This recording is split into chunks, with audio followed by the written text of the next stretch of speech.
El experimento de Millikan.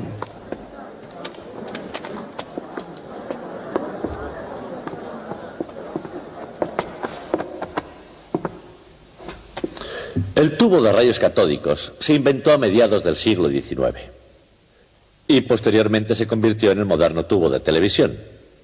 Pero antes de que ocurriese esa catástrofe, sirvió para un fin útil. Me gustaría hablarles de ello. He aquí un tubo de rayos catódicos particularmente simple, que consiste en un tubo de cristal al vacío con dos electrodos en su interior.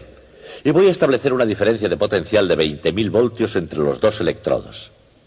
Pero primero apagaré la luz para que puedan ver lo que sucede. Muy bien. Lo que ustedes ven que sucede es que el interior se pone incandescente. Además, esta cruz de malta proyecta una sombra en el fondo. La cruz de malta es el electrodo positivo. Y deseo que ustedes se den cuenta de algo más. Yo puedo fácilmente mover la sombra moviendo simplemente una barra magnética. Así. ¿De acuerdo? Al principio todo el mundo pensó que esa incandescencia era un haz de partículas cargadas de electricidad, ya que se desviaba con mucha facilidad con un imán corriente. Pero para probar que eso era verdad, habría que desviarlo igualmente con un campo eléctrico, lo cual por alguna extraña razón no se conseguía. Entonces surgió un gran físico llamado J.J. Thomson.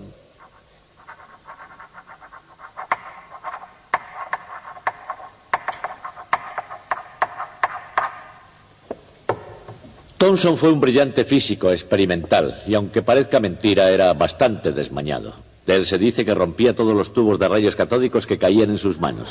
Aquí tenemos un duplicado de uno de los tubos de Thomson, que por ser de su propiedad también está roto. Thomson se dio cuenta de que la razón por la cual el campo eléctrico no actuaba era que el vacío en el tubo no estaba bien conseguido.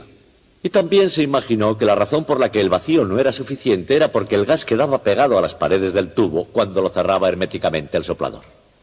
Thomson pensó que podría solucionar ese problema calentando el tubo en el momento de ser cerrado, y mantenía los tubos en un horno caliente mientras el soplador de vidrio los cerraba. Y el truco funcionó. Después de hacer eso, el campo eléctrico desviaba el haz. Y así pudo demostrar que el haz se componía de partículas cargadas eléctricamente, y que esas mismas partículas cargadas podían proceder de cualquier materia que fuera.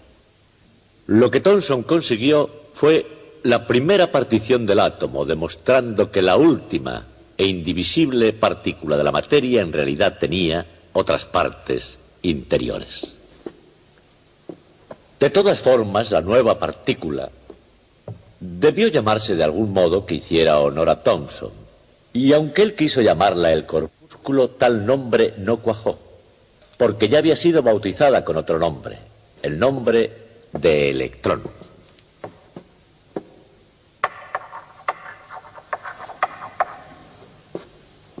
Así fue como J.J. Thomson partió el átomo y descubrió el electrón, tostando tubos.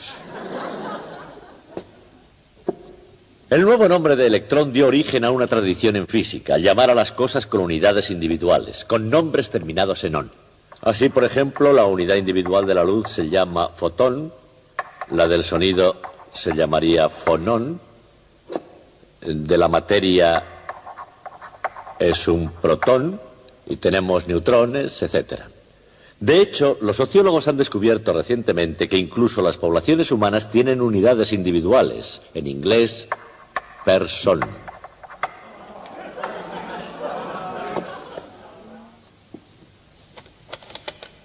Después de haber dividido el átomo y haber descubierto el electrón, quedaba la importante tarea de medir la carga eléctrica del electrón, carga que se logró medir en uno de los experimentos clásicos de la física llevado a cabo por el gran investigador americano Robert Andrew Millikan. Una pequeña cubeta de aceite, un sólido puchero de hierro, bastante energía, un toque de disciplina, un poco de creatividad y quizá un toque de genialidad. Esos eran los ingredientes esenciales en las recetas experimentales de los físicos. El científico Robert A. Millikan. El cometido: medir el valor de la carga eléctrica del electrón. Tiempo de preparación: casi medio siglo.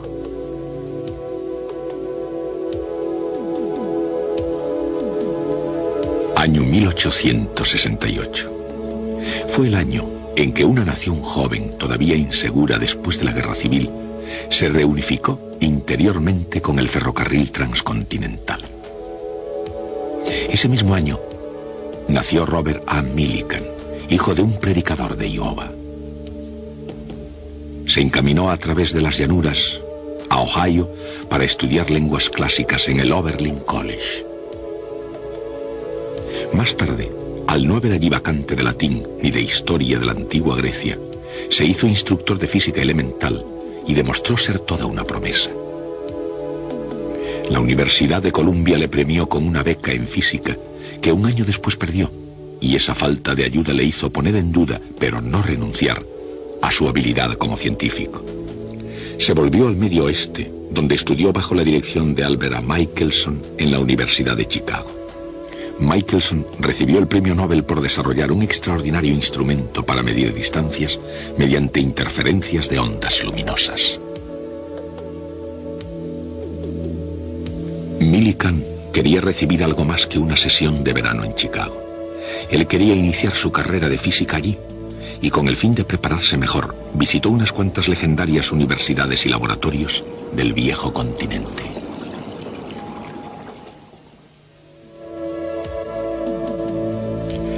Antes de que Norteamérica llegara a destacar, Europa era el continente donde se inspiraban la mayoría de los descubrimientos científicos. Antes de la Primera Guerra Mundial, la inspiración de Millikan ya se había moldeado no solo a las grandes sombras de Newton y Galileo, Kepler y Copérnico, sino también por el hecho de que él podía codearse con los grandes colosos de su tiempo. El inglés William Ramsay, que descubrió el helio, el neón, el xenón y el kriptón. El alemán Wilhelm Röntgen, descubridor de los rayos X. Guillermo Marconi y Karl Braun, que desarrollaron la telegrafía sin hilos. Como Leibniz y Newton con el cálculo, hicieron sus descubrimientos al mismo tiempo, pero ciertamente no trabajando juntos. Albert Einstein,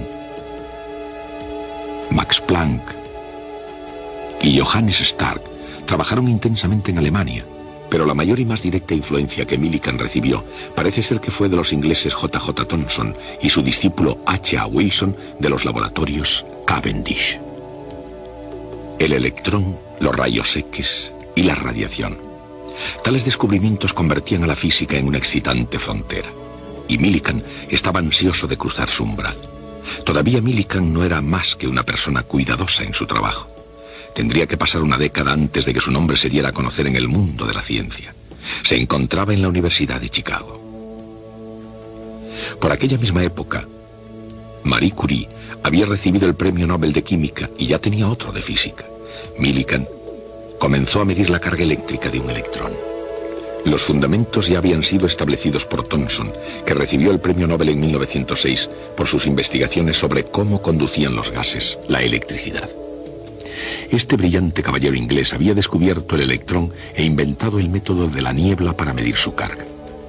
Esta cámara se había inventado para estudiar las nubes de la atmósfera, pero en manos de Thomson y de su colega H.A. Wilson sirvió para algo más que para su primitivo objetivo. Una súbita expansión de aire saturado con vapor de agua forma nubes. Si hay partículas de polvo en las que condensarse, ese vapor sobresaturado también se condensaría sobre iones, que son partículas cargadas de electricidad creadas por un tubo de rayos X. Cada gota de agua tendría la carga eléctrica de un electrón. Y siendo esto así, Thomson y Wilson consiguieron determinar la carga media en una gotita.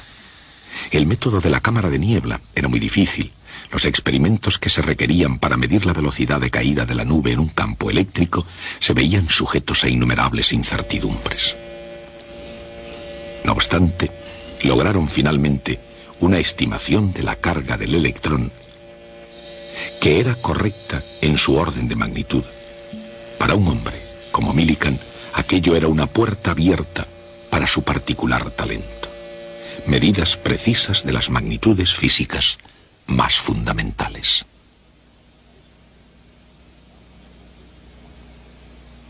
Millikan repitió los experimentos de Wilson en la Universidad de Chicago. Para ionizar la nube gaseosa en la cámara, utilizó primero rayos X y después pequeñas cantidades de radio. Hizo la prueba con un campo eléctrico más potente en la cámara. Si aquello funcionaba, sería lo suficientemente potente como para contrarrestar la fuerza de la gravedad manteniendo la nube suspendida e inmóvil. Todo esto estaba muy bien sobre el papel, pero cuando las cosas empezaron a moverse, hubo un pequeño problema. Al haber fuerzas eléctricas tan potentes en el interior de la cámara, la nube de vapor de agua desaparecía rápidamente. Pero Millikan sacó provecho de ese problema. Cuando conectaba el campo eléctrico, las gotitas individuales quedaban a la vista. Millikan pensó medir las gotitas individualmente en vez de medir toda la nube. Si se llegaban a realizar medidas en las gotitas, se detectaría el efecto individual de los electrones. Era una brillante idea, pero con problemas. El agua se evapora.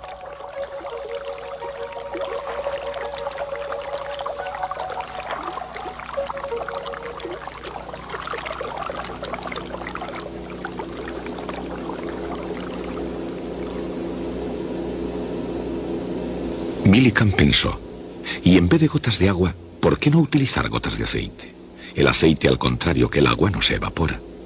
En 1907, en la Universidad de Chicago, se empezó a poner cada cosa en su sitio.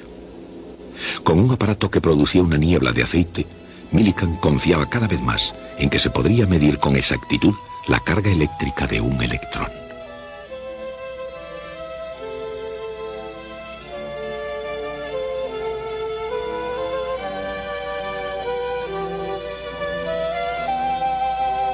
Dirigido por Millikan, Harvey Fletcher, estudiante graduado de la Universidad de Brigham Young, sugirió un atomizador.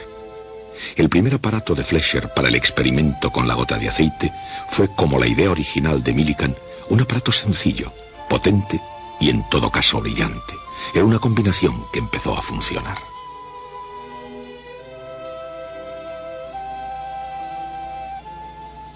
La esencia del experimento era aplicar un campo eléctrico a una gota de aceite cargada de electricidad cayendo a través del aire, y después analizar el resultado utilizando la poderosa ecuación de Newton, F igual a ma, la masa de la gota por la aceleración, es igual a la suma de todas las fuerzas que actúan sobre ella. ¿Y qué fuerzas actúan en una gota de aceite que cae? La fuerza de la gravedad, por supuesto, y está el efecto de la viscosidad. Aunque solo sea durante una millonésima de segundo, una gota de aceite tiene la aceleración de un cuerpo en caída libre. Pero después de esa millonésima de segundo, alcanza la velocidad final. Como cualquier esfera que cae por un fluido viscoso, cae con velocidad constante. La fuerza de la viscosidad sobre una esfera en movimiento, descubierta por el físico inglés George Stokes en el siglo XIX, es igual a 6pi por el radio de la esfera, por la viscosidad del aire, por la velocidad de la esfera. La velocidad aumenta rápidamente hasta que la fuerza de la viscosidad es suficientemente grande como para contrarrestar la gravedad. La esfera cae con velocidad constante en lugar de caer con movimiento acelerado. Millikan tenía que medir esa velocidad para conocer el tamaño de cada gota. Incluso con un potente microscopio, las gotas eran demasiado pequeñas para poder verlas. Lo que Millikan veía parecía como una estrella en la noche, un puntito de luz del que no podía llegar a percibir su forma esférica. Pero observando esa estela desplazándose lentamente desde una señal a otra de su microscopio y utilizando la densidad conocida del aceite, podía conocer el tamaño con toda precisión.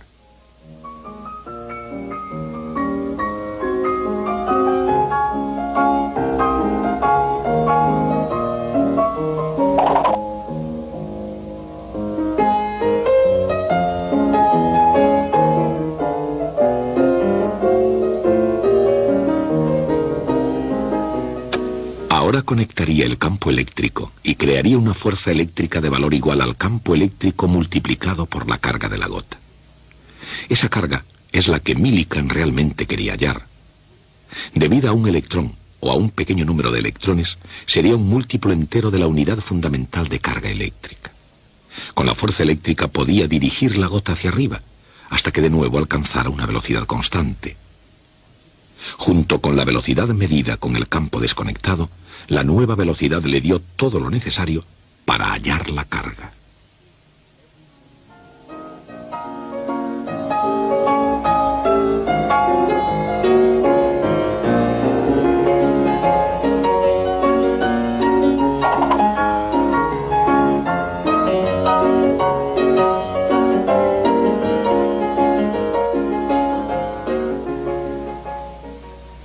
El experimento se había diseñado con el más exquisito cuidado, un sello de calidad en la obra de Millikan. Con el fin de reducir la turbulencia, se diseñó una pesada olla de hierro que albergara y protegiera las placas paralelas, entre las que se movería la gota de aceite. El aire era filtrado por entre lana de vidrio antes de entrar en el atomizador, diseñado para producir la más fina niebla de gotitas de aceite dentro de la cámara. Incluso se filtraba la luz que había de iluminar las gotitas. Una solución de sulfato de cobre y un tubo de agua de 1 metro de largo quitaría el excesivo calor de la luz.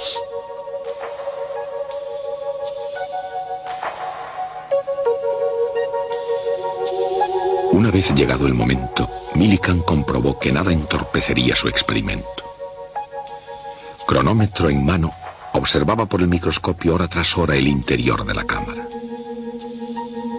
En lo más profundo de la cámara, él vería una única gotita de aceite cargada eléctricamente y brillando incandescente como una estrella. Por la influencia de la gravedad y de la viscosidad, la gotita caería. Hacia abajo, por el interior, el puntito brillante caería hasta llegar a la señal superior. Millikan pondría en marcha su cronómetro. La gotita continuaría cayendo hasta alcanzar la señal inferior. Millikan anotaría el tiempo que habría tardado cada gotita en la caída. Después, conectaría el campo eléctrico, convirtiendo así la gotita de aceite en una estrella ascendente. Al llegar a la señal inferior, pondría de nuevo en marcha su cronómetro, hasta que la gota en ascenso cruzara la señal superior. Una y otra vez, Millikan iba apuntando el tiempo que una gota necesitaba para ascender y para caer. A veces observando una simple gotita durante horas y horas, iba tomando, registrando y analizando cientos de medidas para dar la medida más precisa hasta el momento de la unidad fundamental de carga eléctrica. La medida publicada finalmente por Millikan fue 4.77 por 10 elevado a menos 10 unidades electrostáticas. Difería solamente en un 2% respecto del resultado obtenido por él antes de utilizar aceite para el experimento.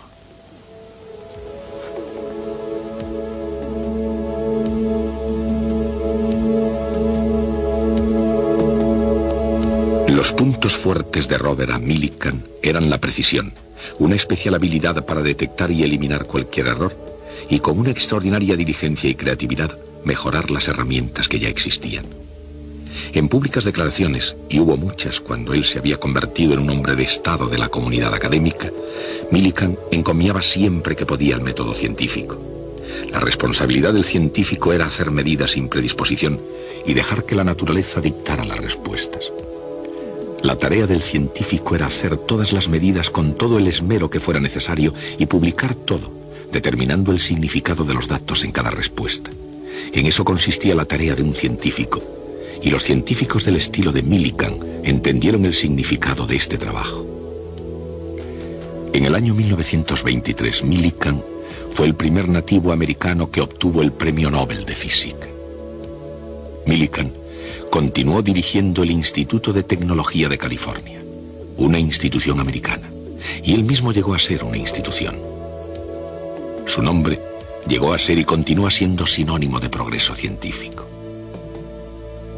En la primera mitad del siglo XX, su imagen, junto con la de Albert Einstein, fue la del más famoso físico en América del Norte.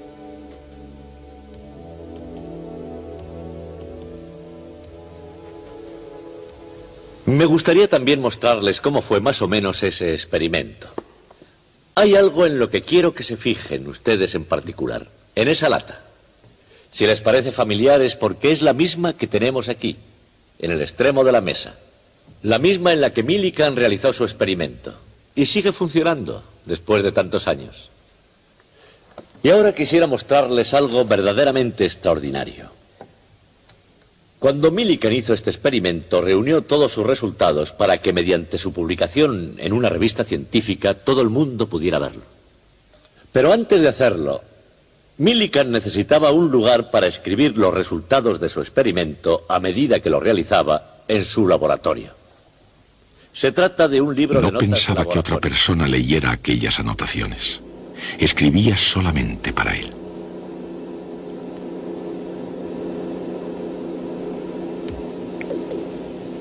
Esta página está fechada miércoles 20 de diciembre de 1911. Aquí Millikan anotó la temperatura y la presión de la habitación. Y aquí, debajo de la letra G, para la gravedad, una serie de números, cada uno de los cuales es el tiempo que la gota de aceite tardaba en caer entre las dos señales de su microscopio. Luego, otra columna de números análoga, bajo la letra F, el campo eléctrico, y de nuevo el tiempo que tardaba la gota de aceite en caer.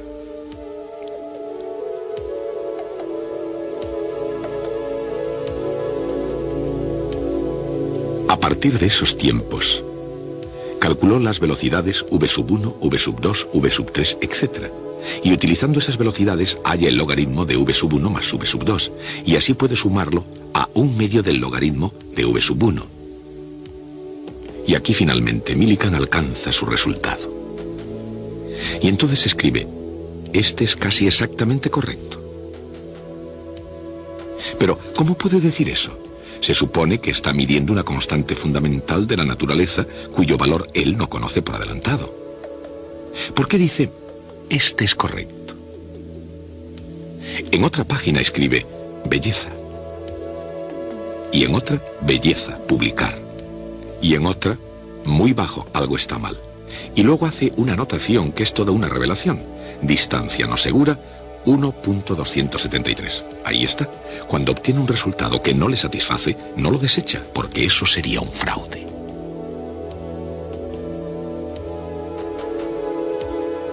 Lo que hace, en cambio, es examinar el aparato para encontrar algo que esté mal. Así él tiene una razón para desechar el dato. Desde luego, cuando obtiene un dato que le satisface, él no examina el aparato con tanto cuidado para descubrir qué es lo que iba bien.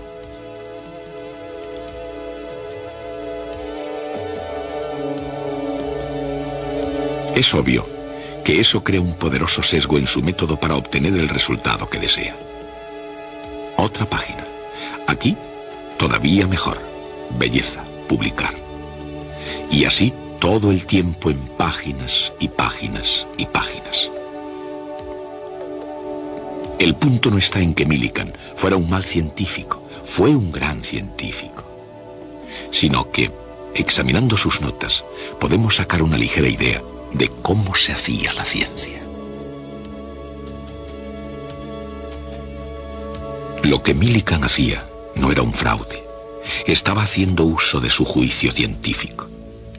Y en realidad tiene que ser así, porque nadie tropieza de repente con un descubrimiento científico.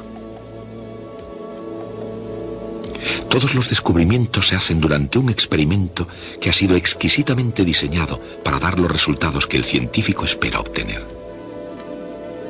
Y el científico sabe que muy posiblemente la fama y otros honores le estarán esperando si consigue hacer un gran descubrimiento. Entonces, ¿qué impide que alguien haga un descubrimiento que no sea auténtico? La respuesta es que el experimento se puede repetir en alguna otra parte y por alguna otra persona que vea si es correcto. Con frecuencia se dice que el inmenso éxito de algunos proyectos científicos se debió a algo llamado método científico, y que una parte clave de ese método es la recogida de los datos científicos de forma desapasionada y sin prejuicios. Y que si otros campos fueran capaces de imitar ese mágico método científico, tendrían exactamente ese mismo éxito. Pero de hecho, ese no es el caso, porque la pasión y los prejuicios nunca están lejos del proceso científico. La salvaguarda no reside en que haya científicos desinteresados, sino en el hecho de que todos los científicos, en el fondo de su ser, creen que sus experimentos pueden ser repetidos. Ese credo es el dogma principal de la fe de todos los científicos. Y yo tengo fe en estar aquí de nuevo el próximo día. Hasta hoy, el experimento de la gota de aceite de Robert A. Millikan descuella como una de las mediciones clásicas en la historia de la física.